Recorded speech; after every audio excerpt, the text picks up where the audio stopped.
This video is brought to you by Innovative Language, which produces two programs I recommend, Romanian Pod 101 and Italian Pod 101. If you're learning either Romanian or Italian, visit the link in the description to check them out.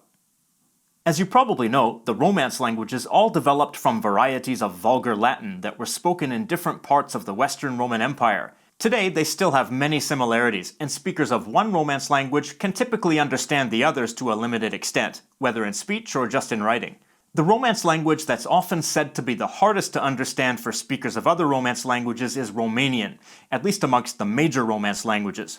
That might be partly because of influence from neighboring languages like Slavic languages and Hungarian, and you can see on the map that Romania is geographically separated from other Romance-speaking countries. Italian is often considered the closest of the major Romance languages to Romanian, but just how similar are they? Let's listen to a short sample of each language. București este capitala României, este cel mai populat oraș și cel mai important centru industrial și comercial al țării. Populația stabilă de 1.883.425 de locuitori face ca Bucureștiul să fie printre marile orașe din Uniunea Europeană. Conform unor estimări ce iau în considerare persoane fără domiciliu în oraș sau în tranzit, Bucureștiul adună zilnic peste 3 milioane de oameni. Il mio paese non è grandissimo, ha una piazza principale, attorno alla quale si possono trovare diversi ristoranti, bar, una banca e un fiorista. Il municipio è la chiesa principale. C'è persino un grande centro commerciale, con molti negozi e un grande supermercato. According to one well-known study, their lexical similarity is 77%. That means that 77% of the words in either language have a cognate, an equivalent word of the same origin, in the other language. Some of those words look and sound the same. For example, the word for meat, Italian Carne versus Romanian Carne, Others are close but slightly different. The words for forehead, Italian Fronte versus Romanian. frunte, The words for nose, Italian Naso versus Romanian. nas, The words for eye, Italian Occhio versus Romanian. ochi. But other pairs of words have developed in different directions and are less recognizable as cognates. Belly button, Italian Ombelico versus Romanian, Buric, both from Latin umbilicus. Hey, that sounds like umbilical in umbilical cord. To hear, Italian Udire versus Romanian, a auzi, both come from Latin audire. You can see how either word developed from audire. In the Italian word, the initial diphthong became a simple u. In the Romanian word, the final syllable was dropped. In Italian, infinitives end in are, ere, or ire, the usual endings for present infinitives in Latin. Romanian infinitives don't have those endings. If we look here at the present tense conjugations of both verbs, we can again see their different forms, but we can also see their similarity if we're looking for it. As we'll soon see, in many cases, Italian uses one word of Latin origin, while Romanian uses a different word of Latin origin, rather than a cognate. But in other cases, the differences in vocabulary are due to the more prominent use of loanwords in Romanian. For example, to think, Italian Pensare versus Romanian, a gândi, a loanword from Hungarian. To live, Italian Vivere versus Romanian. a trăi, This is a loanword from Common Slavic or Old Church Slavonic, traiati. Notice the diacritics in the words gândi, and. trăi, There are a number of letters in Romanian with diacritics to distinguish them from other vowels or consonants. Italian orthography doesn't have these same diacritics. A simple A is pronounced A, as in father. This A with a circumflex is pronounced E, like the second vowel in the word roses. This A with a brev is pronounced A, like the A in about. There's also this vowel, like an I with a circumflex. It's also pronounced E. între, Between. Then there's this S with an undercomma, which is pronounced sh. For example, pește, which means fish. In Italian, this sound is written with SC before I or E, Pesce meaning fish. These diacritics can help you immediately know you're looking at Romanian when you see it. The only diacritics in modern Italian are the acute accent and grave accent, which are used in certain cases, like when the stress falls on the final vowel. Città City. Grammar. There are a few differences in grammar between Romanian and Italian. For example, case. Nouns in Romanian still have 3 cases, while in Italian and most Romance languages, noun case declensions are no longer used. For example, the word for house in Romanian is o casă, unei case, casă, caso, casa, casei, casă, caso. Articles. While Italian has standalone definite articles that come before nouns, Romanian doesn't. Instead, the suffixes at the end of nouns that indicate case also indicate whether the noun is definite or indefinite, and they also differ depending on gender. Speaking of gender, Latin had 3 genders: masculine, feminine, and neuter. Most Romance languages, including Italian, have only 2, masculine and feminine. But Romanian has neuter as well. There are no separate forms for neuter nouns, though. They behave like masculine nouns in the singular and feminine nouns in the plural. Now let's look at some basic phrases in both languages. Hi. The way to greet someone casually in Romanian is either Salut, or, bună, while in Italian it's Ciao. salut, was borrowed from French salut, but the T is pronounced. We'll see a number of examples of Romanian vocabulary that came from French like this. bună, Means good in its feminine form, and it's a short form of the somewhat more formal greetings for specific times of day, like good day. In Romanian it's, bună ziua, in Italian it's, Buongiorno. bună, and Buon. a shortened form of Buono. mean good, and come from Latin bonus, ziua, and Giorno. are cognates, and both come from the Latin word for day, dies, in a roundabout way that I won't explain right now. But ziua, is feminine, while Giorno. is masculine, which is reflected in bună, rather than bun and Buon. rather than buona. How are you? In Romanian ce mai faci? and in Italian. Come stai? These sentences look different, but speakers of either language can likely make sense of the other. The Romanian sentence literally means what more you do, but is a typical greeting, which is the equivalent of something like what have you been up to. It could also be Ce faci? which means what are you doing, but can also be used as a greeting. In Italian, one way to ask what are you doing is, Che fai? which is cognate with, Ce faci? but in Italian that's not a usual greeting. The Italian greeting Come stai? literally means how you are. Stai is a form of Stare. which means to stay, but also to be in some contexts. If translated directly into Romanian, this sentence could be Cum ești? cum is a cognate of come and means how. Ești. Is not a cognate of stai, but is a cognate of the other verb meaning to be in Italian, Essere. which is Sei. in the second singular. This also means how are you in Romanian, but not as a greeting. It's used when you're genuinely asking how someone is doing, and the answer is important to you. It's worth noting that the sentences in both languages lack subject pronouns. Both Romanian and Italian are pro-drop. The subject pronoun is not necessary because we get that information from the conjugated form of the verb. I'm fine, thanks. In Romanian Bine, mulțumesc. Tu? and in Italian. Bene, grazie. Tu? The first words, Bine. and, Bene. are cognates and both adverbs meaning well, as in I'm doing well. The second words meaning thanks are different. In Romanian it's Mulțumesc. the first person singular present tense conjugation of the verb. A mulțumi. It can mean to be thankful or content, and comes from the phrase, La mulți ani. which means to many years, and is said to wish someone a happy birthday or Happy New Year. The word-for-word translation for that in Italian would be, A molti anni. though it's not used. The second and third words are clearly cognates, though. She and a both mean and, but she comes from Latin sic, meaning thus or in this way, while a comes from Latin et. In this particular Romanian sentence, she is generally left out. The personal pronoun is obviously the same. Do you speak English? In Romanian Tu vorbești engleza? and in Italian. Tu parli inglese? Again, we see that both languages are pro-drop. The subject pronoun isn't necessary. Vorbește engleza? Parli inglese?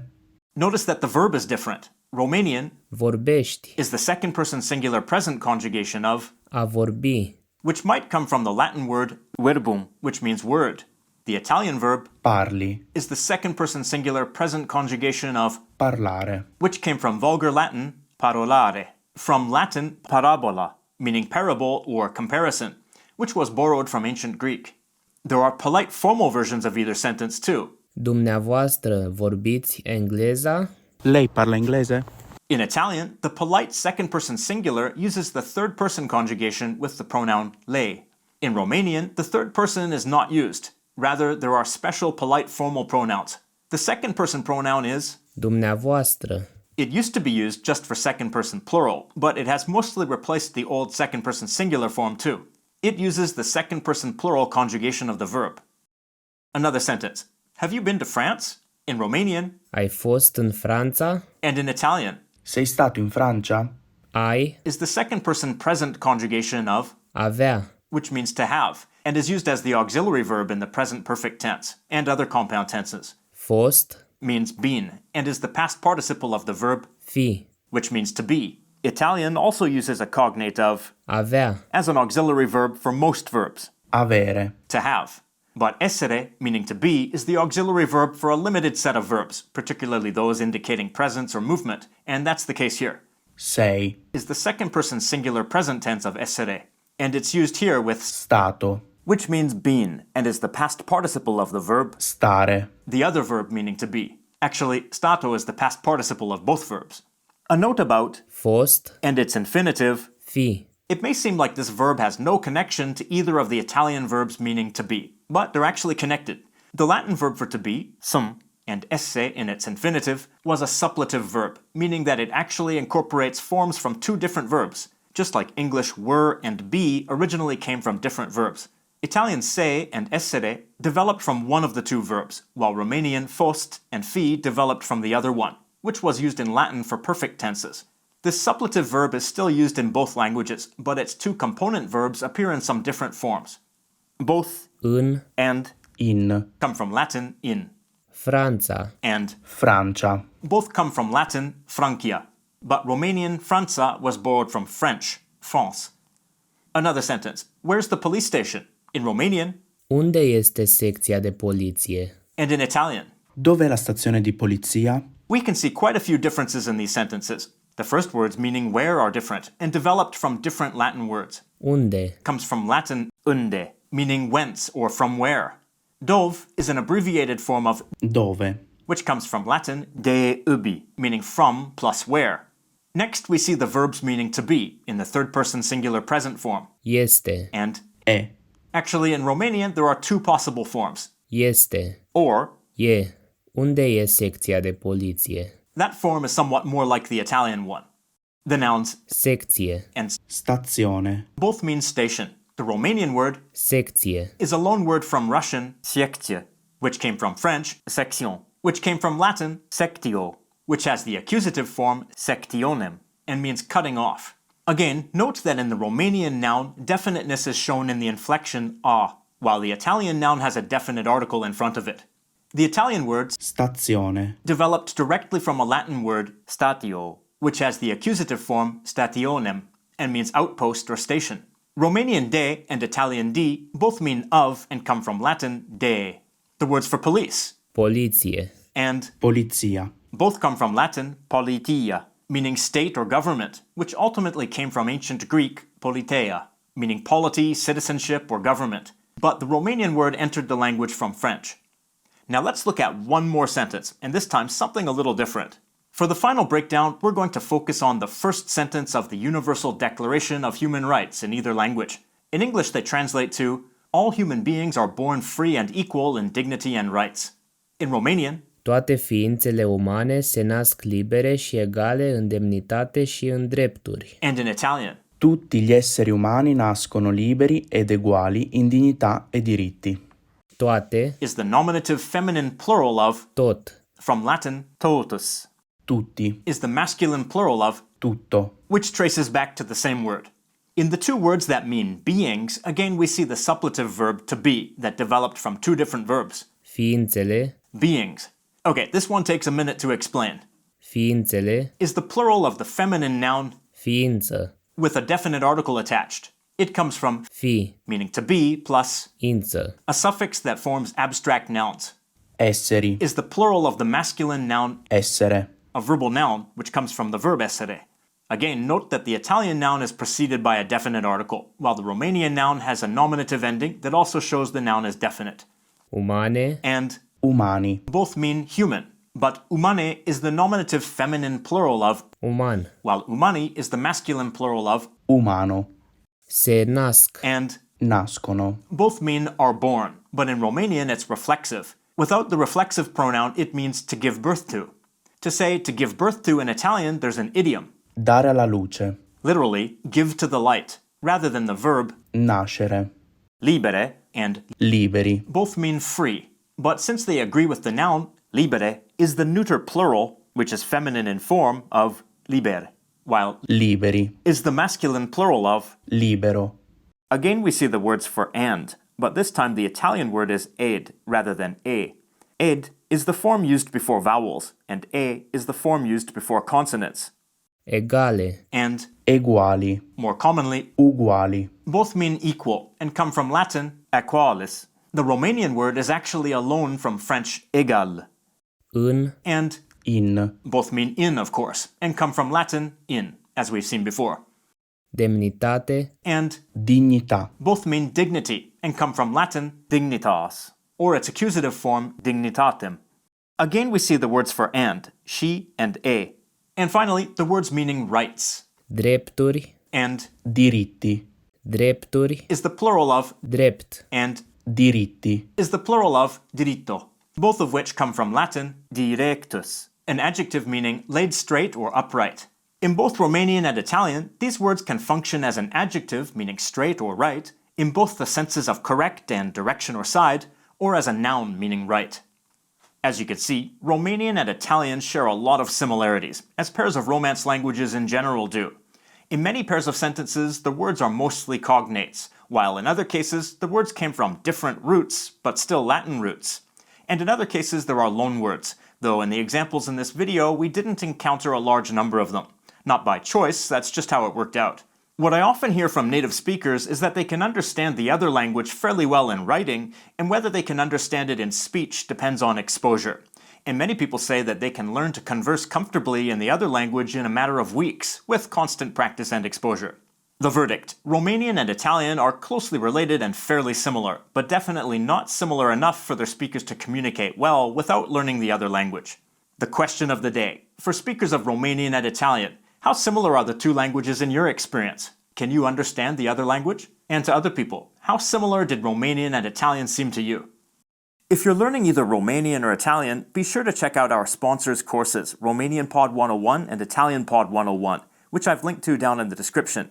These Pod 101 courses are a great way to get started with a language, as they follow a clear progression from beginner to advanced, but you also have a lot of control over which language functions and features you want to focus on within each level. Give them a try with a free lifetime account, and if you like them and upgrade to a paid plan, then that really helps out the LangFocus channel, so it would be great if you check them out. It's time to say thanks to all of the LangFocus Patreon supporters, especially these ones right here on the screen. They are the top tier Patreon supporters, so many extra special thanks go out to them. Check out patreon.com/langfocus to find out how you can become a patron. As I mentioned earlier, I've compared several pairs of Romance languages on this channel. Check out this playlist of Romance language comparisons. I'm sure you'll find them even more fascinating than this video.